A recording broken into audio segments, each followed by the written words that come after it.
Mummy जी, ये बाबू का diaper, दूध की बोतल और तौलिया है। इसे आप यहीं अपने पास रख लीजिए। जब जरूरत पड़ेगी तो इस्तेमाल कर लीजिए। शालिनी सास को देते हुए बोली। तभी सुधा जी बोली, अरे शालिनी, तुम यहाँ की फिक्र छोड़ो, मैं यहाँ अपने पोते का अच्छे से ध्यान रख लूंगी। तुम जाओ अपना काम देखो, यहाँ की चिंता मेरी है, समझी? सुधा जी झुनझुना बजाकर बच्चे की तरफ देखते हुए बोली, है ना बाबू, दादी के साथ खेलेगा ना? मम्मी को जाने दो, ठीक है? तभी बाहर से बाइक की हॉर्न बजाते हुए शैलेश आता है। क्या हुआ शालिनी, अभी तक तैयार भी नहीं हुई? नहीं, हो ही गई हूँ, बस 2 मिनट। शालिनी साड़ी के पल्लू में पिन लगाती हुई बोली, क्या हो गई हो? मैं बाहर जाकर बिजली का बिल भर के भी आ गया और तुम हो कि अभी तक तैयार ही होने में लगी हो। जल्दी करो, शैलेश कड़क आवाज में बोला। हाँ बस हो गया। अच्छा मम्मी जी, ये बाबू का एक पैंट पास में ही रख लीजिए, कहीं सुसु कर दिया तो आपको पैंट ढूंढना पड़े। इतना कह वो झट से सास के पैर छूकर बाहर निकल गई। सुधा जी बच्चे की मालिश करने लगी। तभी थोड़ी देर बाद दरवाजे पर बेल बजी। ओहो, अब कौन आया? अब फिर उठकर जाकर देखना पड़ेगा। इतना बड़बड़ाते हुए सुधा जी बच्चे को वही बेड पर लिटाकर दरवाजा खोलने गई। अरे दीपांशी बेटा, तू? हाँ माँ, अब यही किसी काम से आई तो सोचा घर से होती चलूं, आपसे मुलाकात कर लूं। अब एक शहर में मायका और ससुराल है तो कुछ तो फायदा होना ही चाहिए। ऐसे कहीं दूर होता तो आने जाने में सोचना पड़ता। हाँ दीपांशी, ये तो तू सही कह रही है। अब पास है तभी तो तू आ भी जाती है, दूर रहती तो कहाँ आना जाना हो पाता। तभी दीपांशी कहती है, मम्मी भाभी कहाँ है, दिख नहीं रही? और बाबू की मालिश आप क्यों कर रही हैं? वो मैडम जी कहीं गई हैं क्या? हाँ, ये पास में ही एक सरकारी डिस्पेंसरी खुली है, बहू की आजकल तबीयत सही नहीं रह रही तो वो वही दिखाने गई है शैलेश के साथ। सुधा जी बोली।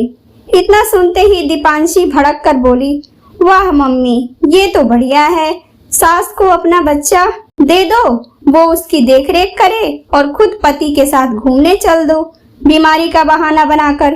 भाभी ने कह दिया और आपने मान लिया। तू कैसी बातें कर रही है दीपांशी?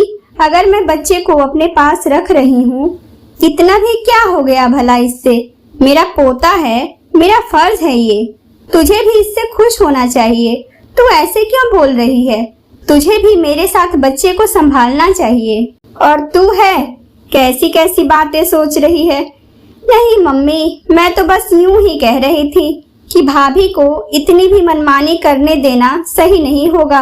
कहीं ये आप पर ही उल्टा ना हो जाए। बहू को बहू जैसा रखो, ज्यादा पंख ना फैलाने दो, नहीं तो वो आपकी कद्र भी नहीं करेगी। अरे दीपांशी, ऐसी बात नहीं है, मेरी बहू बहुत भली है। अरे वो तो बेचारी 2 दिन से बीमार है तो आज दवाई लेने डॉक्टर को दिखाने गई है, कहीं घूमने नहीं गई। और अगर कहीं गई भी हो तो क्या हो गया, दोनों पति पत्नी हैं, उनकी उम्र भी है घूमने फिरने की। और पोता मेरा है, उसकी जिम्मेवारी मेरी भी तो बनती है। अब तू ही है, सब कुछ छोड़कर मेरे पास यहाँ आराम से बैठी है तो तेरे सास ससुर वहाँ तेरे बच्चों को देख सुन रहे होंगे ना।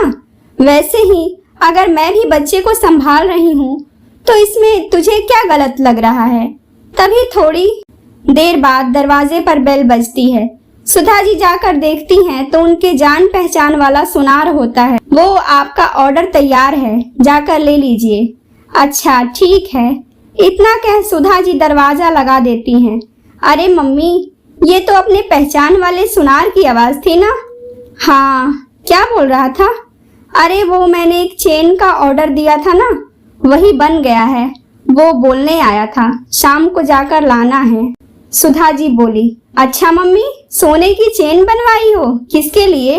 दीपांशी खुश होकर बोली। अपनी बेटी के लिए।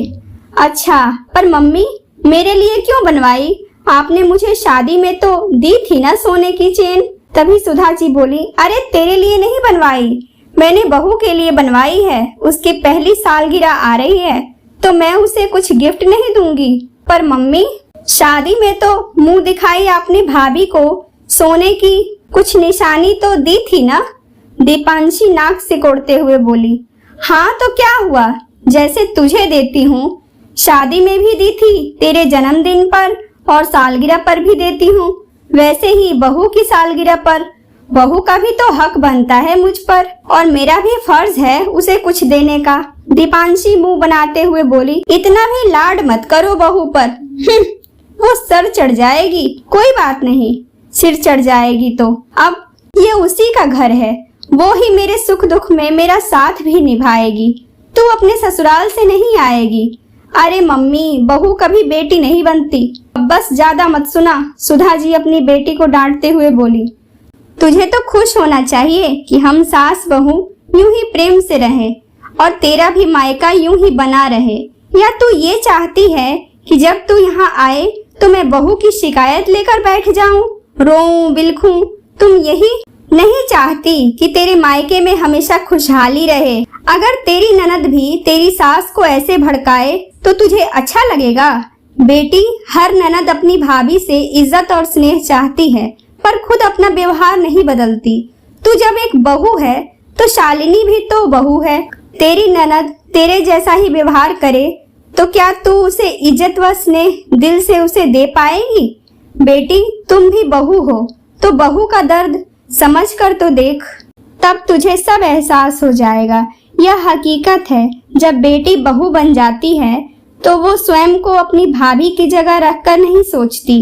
आखिर बहू तो वो भी है, पर भाभी का दर्द वो नहीं समझती। पर वही चीज अगर उसके ससुराल में उसके साथ हो तो वो घबरा जाती है।